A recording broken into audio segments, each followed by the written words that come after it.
I don't remember what happened to this part. This is the last segment of the 4th recording session. Recording this audio a little bit after the audio from, what was it, episodes 5 and 6? 5 and 6, I recorded the audio for that in one sit down, and this I'm recording a little bit later. I just got done shoveling the snow out of my driveway, because we just got a foot of snow down here in Baltimore. That sucks. We're not used to getting that much snow. The weather around Baltimore is bullshit. We will go, like, 5-7 years, and maybe get, like, 4 inches of snow collectively, and then one year, nope, 12 inches, 24 inches, 36 inches. Oh, God. And then you got heat waves every other year beyond that. It's like, we experience the vast ends of the spectrum when it comes to weather. Not so much that we're setting any records on either end, but people who live in warmer climates acclimate to the warmer weather. Their bodies get used to it, and vice versa for the cold. But over here, it's like we go through such vast weather changes, and sometimes it even gets to the bullshit level. It's like, we'll be in the summer, and then it'll be like 60 degrees, or it'll be winter, and it'll be closer to 80. Because the frickin' weather is insane around here. We go through droughts, and we go through tsunamis. It sucks! On the plus side, I'm recording this on a Monday. I normally would be at work right about now, but we got the day off. I got a snow day today from work, because where I work, we are on this, a dead-end street, and all along that street is nothing but warehouses. And the plowing company hasn't gotten to that street yet, so we can't get in there. So my boss texted the employees and said, yeah, we will not be coming in today, we will be coming in the next day. Works for me. I didn't get enough sleep last night anyway. That's nothing new. You want to know what's weird for me? If I get enough sleep. Ever. Under any circumstances. Happy I had that bandage. I should be paying attention to what's going on screen, because, like I don't even know if I said this. I don't remember this part. This, 17 minutes? Without tools of iron, you must rely on... Damn it! An indefatigable purpose. Sometimes you bring too many shovels, sometimes you bring not enough. Yeah, I unfortunately have a long driveway, so that was a lot of shoveling, and I live alone, and I don't have a snowblower, because like I said, why would I get a snowblower if I'm only going to be using it once every 6 years? Hush up, kitty. Also, my cat is like, her meows are like the weather. It's like, sometimes it picks up on the mic, sometimes it doesn't. See, she just meowed again. I don't know if you heard that. Some people who only watch like every other video are going to be thinking I'm crazy and I don't actually have a cat. Cat, stop screwing around with the keyboard. Let's see, I went and shoveled the driveway. I can get out now. That was a pain. That was... Ugh, my car sucks. If there's even so much of an inch of snow under the tires, it's not getting over that. Confidence surges as the enemy crumbles. I went and got gas. I stopped by the gas station. They were out of regular. That kind of sucked too, but you know, sometimes the mid-grade's good for the car. Well, it's usually good for the car. Why would it not be good for the car? It's not good for my bank account, I'll tell you that much. Oh, that's a tragic state of affairs, my bank account. And I got home, cleaned out the cat boxes. I have one cat, multiple cat boxes. After I record this audio, I'm going to go and do some dishes, and then lie down for a nap. It's going to be productive today. Making it productive. What did I do over the weekend? I binge-watched all of Extreme Ghostbusters. That show's a bit underrated. I'm also half tempted to check out the Extreme Ghostbusters comic that's relatively new. I want to check out some pictures for that, and for some reason, Kylie, in like every image I've seen, and I've seen a lot in the comics, she always, she always has this weird duck face thing going on with her like thin lips. That's an artistic choice, but it's a very odd one.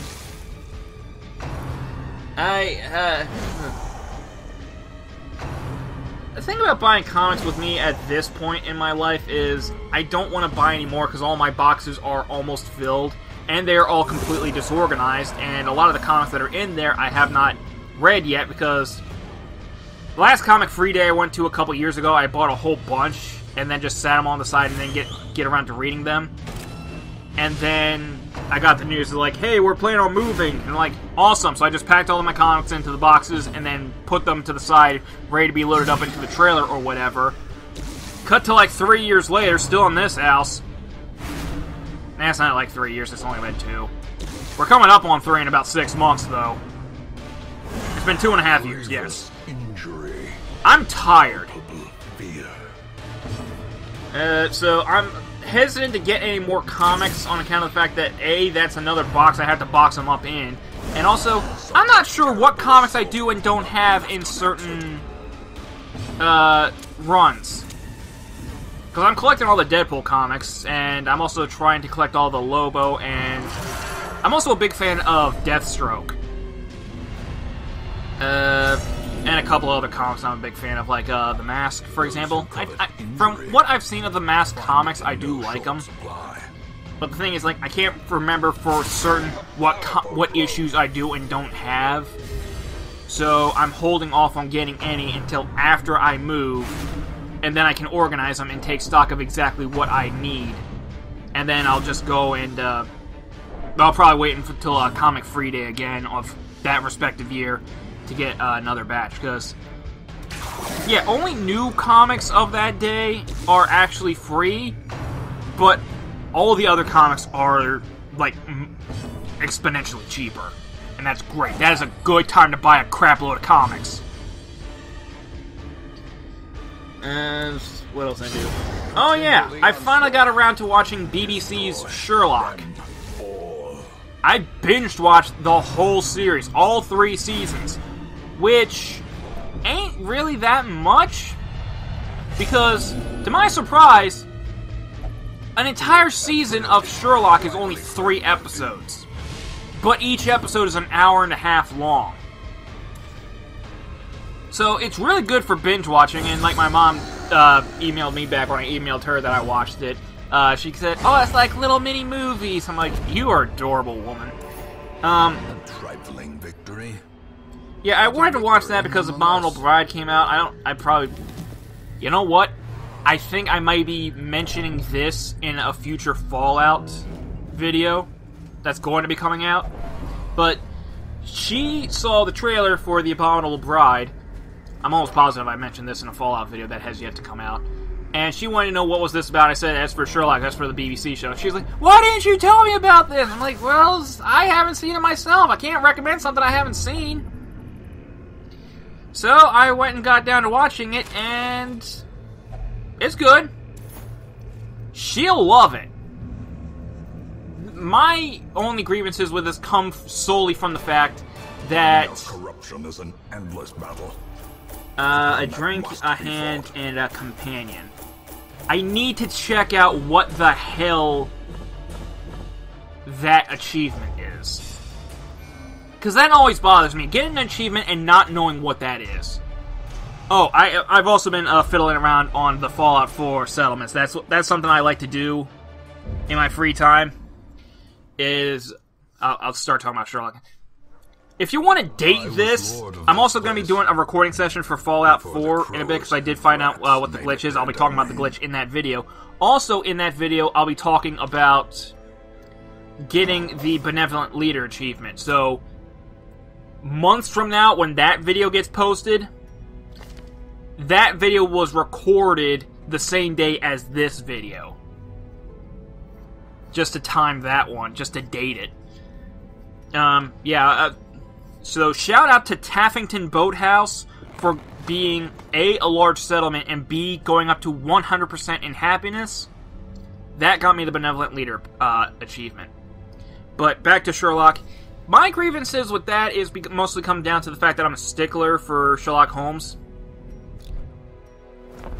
I don't say you have to rigidly hold true to the source material. Like, foolishly seeking fortune over in America we have the show Elementary, which is another contemporary Sherlock Holmes series, in which Watson is a female, Joan Watson, and she's played by Lucy Liu. That's fine. I have zero problem with that. The idea that Sherlock is going through rehab because of a drug addiction, I actually kind of like that. That makes sense, because, yeah, Sherlock was something of a drug addict.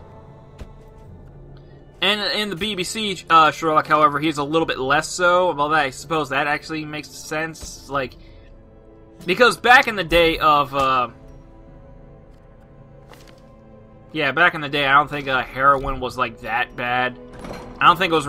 It was obviously bad. They knew it was bad back then, but it wasn't as quite as horrible as it is today. I think. I'm probably just talking out of my ass right now.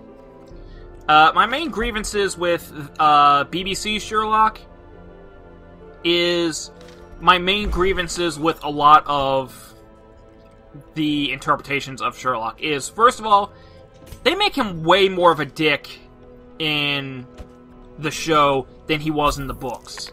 Because, yeah, he was an ass, and he was very arrogant, but at the same time, he also knew how to be respectful to people. Another thing I don't like, and this is something a lot of...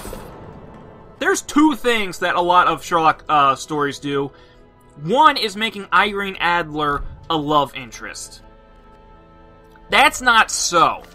Sherlock was never romantically interested in women, not even her, but he did hold a degree of respect for her because Sherlock was a woman hater. He didn't hold the entire gender in high regard, always regard them as illogical. Like, grand acts would be like nothing more than a second thought. Meanwhile, like the tiniest little detail, like a misplaced eyelash, like a misaligned eyelash, I should say, would mean the world to them. These are his words, not mine, although I am paraphrasing.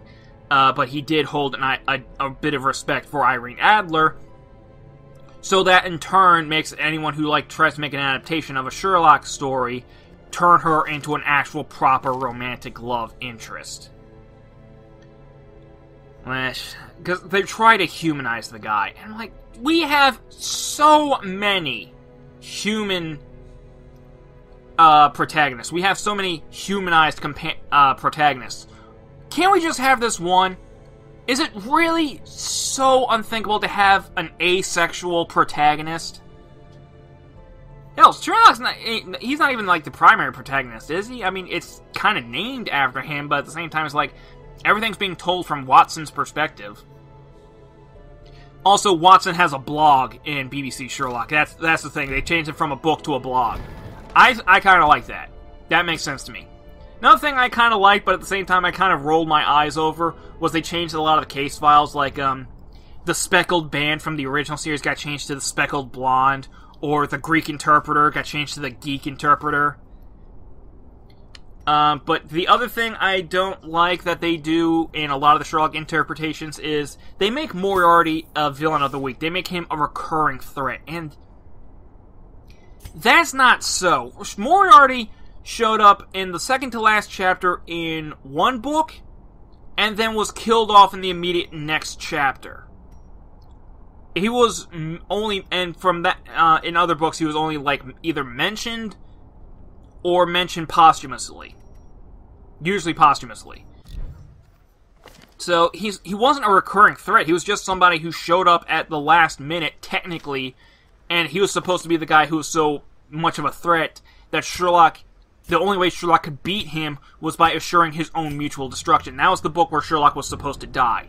And then you had a whole bunch of fans screaming at Sir Arthur Conan Doyle to bring Sherlock back, so Doyle made it so that way Sherlock somehow survived, meanwhile Moriarty stayed dead. Also, another thing I don't like in the BBC Sherlock is, In that one, Moriarty's just the Joker. He's always cracking jokes. The man regards Sherlock as his antithesis, his equal and opposite. Literally, any sort of banter you would see between Batman and Joker, and pretty much any interpretation of those guys, fits perfectly with BBC Sherlock and Moriarty. To the point where, like, Moriarty allegedly, now this is something that happens in Season 2, spoiler alert, major spoiler alert here, Moriarty apparently kills himself in Season 2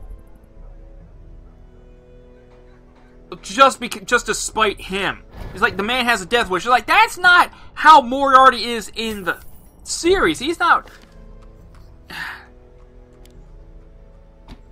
The thing is, like, the original Moriarty, and this one is, like, so flamboyant, he's willing to put himself out there, he's willing to advertise, like, hey, I'm this big, evil, bad guy.